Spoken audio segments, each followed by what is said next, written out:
Hey everyone, welcome to Healthy Mind, Happy Life podcast. I am your host, Caitlin Englert. I believe that we can all move through life transitions without losing who we are, but it takes the right support, community, and connection to carry us through. We can heal through sharing experience, strength, and hope. Each week, we will have genuine and real conversations that will inspire you to shift your mindset to live a happier, free life.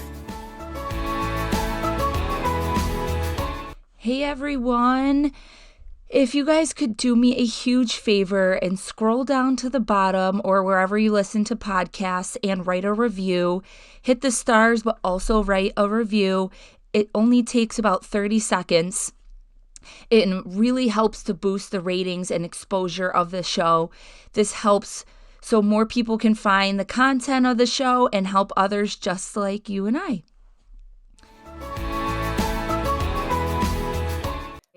Hey everyone, welcome back this week.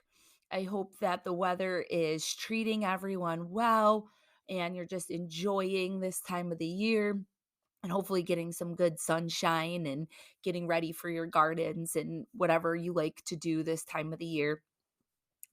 Today, I really wanted to talk about the process of a spiritual awakening. And it was actually challenging for me because I understand it because I've lived it. But then when I tried to put that into words, I found it incredibly difficult. If you've had a spiritual awakening, or maybe you have and you don't realize that's what it was, you probably can understand that it's a feeling and a sensation within you, and it can be really difficult to verbalize what that experience is like. So I did a little research to help me understand what are some of these stages that I've been through and how can I share this with other people. And sometimes I need to do that. Sometimes I just don't have words. And so I do some research, I do some reading, I get an idea of what other people are saying to come up with my own words for it. And that's my process of trying to give information to myself and to other people. And I don't always have to do that, but sometimes they're just no words. I will talk about different stages of a spiritual awakening, but ultimately, at the end of the day, a spiritual awakening is something so sacred and so special for you in your life path. And there are no words to describe that feeling. And there isn't really anything that you can say or do to give that to anyone else. You can share your experience, but ultimately, everyone's spiritual awakening is going to happen at different times. Those dots will align and different things will shift, and everyone will have that moment in their life. Well, yes, I'll get into that. Some people don't, or they do and they choose not to follow the calling, which I will get to in a few minutes. What I want to begin with is my definition of a spiritual awakening is that moment of clarity where you say, hi, get it. Oh my gosh, the dots finally connect. I get it. I understand it. And something just connects within you, with your brain and your body. It all just comes together, right? Someone could have said something to you over and over and over and over again, or you could have even read about it, talked about it, heard all the same things, but there is a moment where you finally just understand it. And I call it that aha moment. Things just finally fall into place and you get it. And if you've experienced this before, then you know what I'm saying. And if you haven't experienced this, that's okay. There really isn't a time frame on when it will connect. It just does, right? There's information that I have looked into or read about or talked about for years and years and years. And then suddenly one day I just get it. And I'm like, why did it take me this long to understand? And I'm going to talk about those stages in a few minutes. But sometimes it just does. And the way I think about it is I wouldn't have been able to handle that moment years ago, right? There's a reason why all those years I accumulated all this information and knowledge that now something, a force, a power greater than myself, God, whatever, you believe in, you can label it as that. Some force greater than myself was like, okay, now is the time. Like I said, those dots finally just connect and there's a greater understanding of it. And there's different types of spiritual awakenings too on or in different areas of your life. So for me, there's been ones around my recovery and then in getting clean and then around disordered eating and now around this deeper part within myself.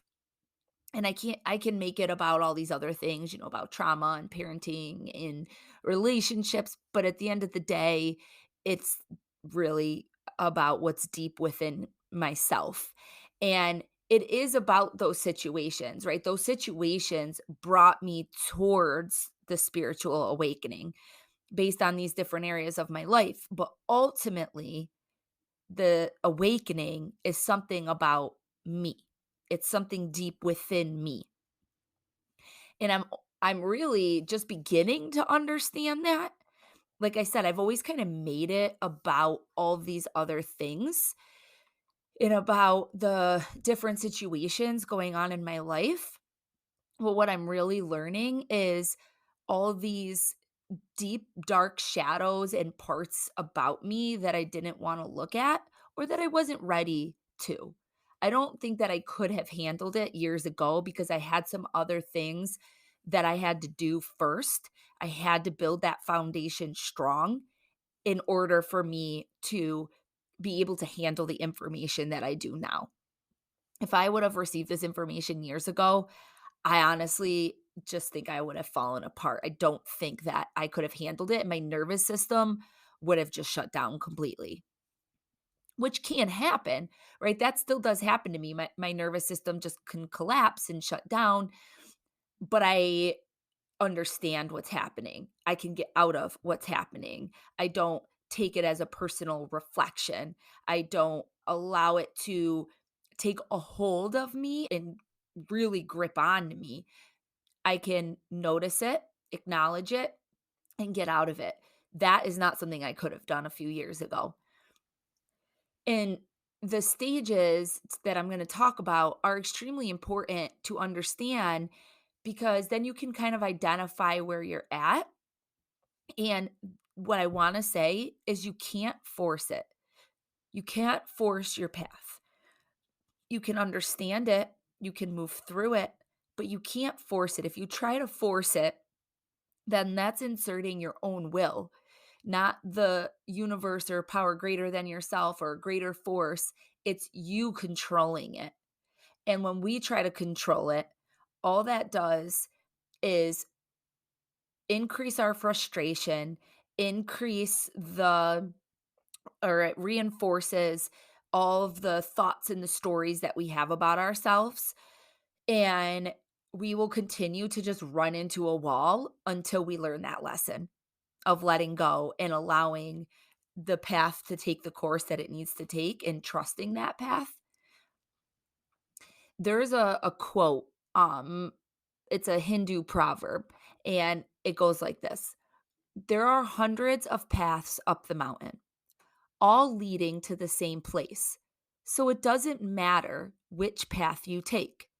The only person wasting time is the one who runs around the mountain, telling everyone that his or her path is wrong. So when you resist it, when you go against it, all you're doing is running around that mountain. You're not choosing a path. well, I guess there is still choice, right? You're choosing to stay at the bottom of the mountain and focus on what is going wrong and that's not the vision that you had. That's not the path that you had. So you will just continue to run around this mountain until you can choose a path and accept that path and embrace that path. We all have a million doors that we could walk through at any time, right? Job opportunities, parenting, not parenting, relationships, other types of just decisions that we make in our life. There's always paths that we can take. Hey guys, so I wanted to share some exciting news with you. I have a new guided journal called Unshakable Confidence. This journal consists of a series of questions to help you let go, trust, and be unapologetically you. This is perfect if you've already been working with me or someone else, but looking to supplement between your sessions. Or maybe you're just dipping your toe in and you want to see if you're ready to do this kind of work. A lot of my clients have already been using it and they've really enjoyed it because they don't always know what to journal about. This really gives you a guide and prompts to write about things that maybe you haven't thought of before, and it's really helpful to get those juices flowing. And it can give you some idea of what to write about and think of things in a new way. The best part is it's only $5, so you really can't go wrong in investing into it to see if it would be a good fit for you. You can find this in the show notes below or on my website, www.elevateyourlifecoachingschool.com, under offerings. There are paths that are harder. There are paths that maybe have consequences. There are paths that maybe we realize, wow, that's not really what I wanted. The grass isn't greener. It doesn't make it wrong. And when we label it as wrong, we enter into this state of mind that we're incapable of making decisions, or that we can't trust ourselves, or we live in regret, or we get really down on ourselves. But if we see it as, well, I took this opportunity and it really isn't the one that I wanted, you can switch course. And I get it's not that easy. I get it. There are decisions in life. You know, you marry someone and down the road you realize that's not the person that you want to be with anymore, that you're meant to be with, right? Those decisions are extremely difficult to go through. It doesn't mean the path is wrong. It just means that's the path you chose. And now maybe that path looks differently or will look differently. So let's go into these stages. And this is where I did some of my research, but I'm going to reframe it in a different way because it was even challenging for me to fully understand the concepts of it. I will say what the stage is, but I'm going to give you a different um a different way of looking at it. So the first stage, this is called glimpsing. It's the call to adventure. So the way I like to think about this is when you're presented with an opportunity, right? You get to choose to follow that or ignore it. For example, you are using alcohol or drugs, and there's a moment when you experience this willingness to stop, that you no longer want this, that you want to get clean and sober, you are done. And that moment, that window can be very small. So you either choose to follow that moment or you ignore it. That moment of willingness is the spiritual awakening. It's that aha moment. So you get to choose, or am I going to follow this moment or am I just going to blow it off? And Really, neither is wrong. One just prolongs the pain, and one offers reprieve. And there's a lot of different things that I'm sure you can look at in your own life where there's these opportunities or these moments that you had where you had this chance to make a decision or something just connected, right? Like what I'm doing right now is no longer serving me. So for me, yes, it was recovery, but later on, it was this disordered eating. The obsession with like of going to the gym and eating healthy and controlling everything that I was doing and letting it consume me, and it was taking me away from my family, and I was on my phone all the time tracking my food, and then I would beat myself up if I didn't follow it to a T, or I went over on my numbers, or I would beat myself up if I didn't do good in a workout. It's because, and I would equate that because I didn't eat right the day before or something like that. But I had this moment where it started to really feel unmanageable. And I decided this is no longer serving me. Again, it wasn't that streamline. I definitely have went back and forth over the years of going back to tracking, not tracking, tracking, not tracking. But ultimately it doesn't work because I've had that moment, that aha moment, and once you've seen that, you can't unsee it, right? So now when I go back to tracking, not I don't really do it now, but when I do, or when I have in the past, it's like this resistance. I can feel this resistance. It just doesn't work, right? It might work for a week or a couple days, but then I just stop doing it. And over the years, I would feel like a failure, like, why can't I just do this? And I would get in my head about it.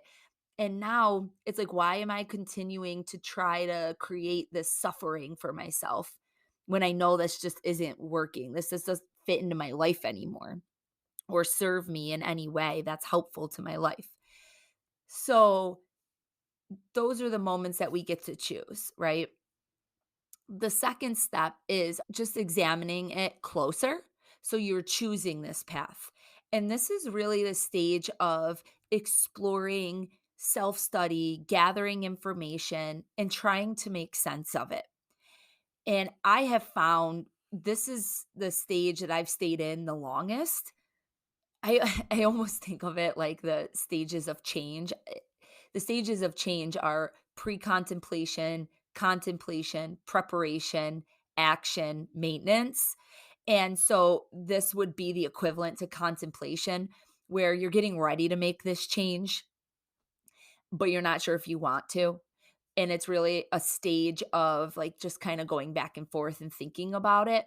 This is kind of similar to that, where you're exploring, you're gathering information, you're trying to really make sense of it, but you're in it for a long time, much like contemplation. You know, we tend to think about changes for a long time before we actually do them.